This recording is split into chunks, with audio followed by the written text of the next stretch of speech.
Joining me now is the former Secretary of State and Fox News contributor, Mike Pompeo. Secretary, good to have you. Thanks very much for being here. So that fiery exchange in the White House has triggered Europe to finally get involved. Your reaction?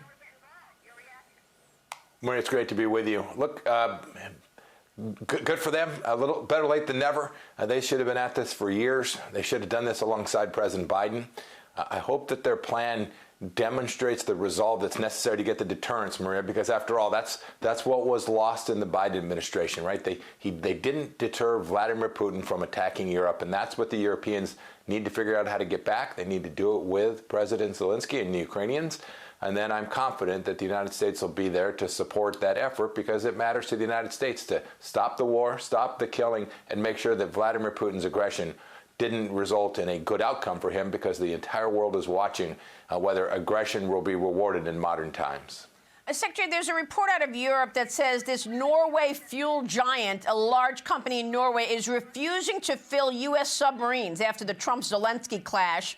The petroleum giant Haltbach Bunkers has declared it will no longer help the U.S. Navy. Your reaction? Well, that's pretty outrageous. I hope that reporting turns out not to be true. The Norwegians, the Europeans have deep economic relationships with the United States. The United States military has worked closely with all of those Europeans, both inside of NATO and bilaterally during my time as Secretary of State and during President Trump's first term, too.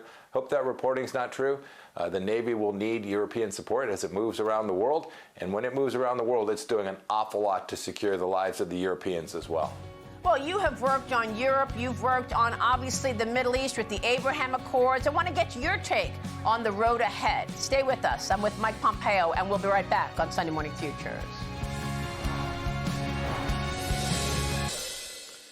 Welcome back, and I am back with the former Secretary of State, Mike Pompeo. And Secretary President Trump is trying to do a lot here. Connect the dots, given the fact that you worked so much on peace in the Middle East with the Abraham Accords. And now you're looking at efforts to finally bring peace to this Ukraine-Russia war.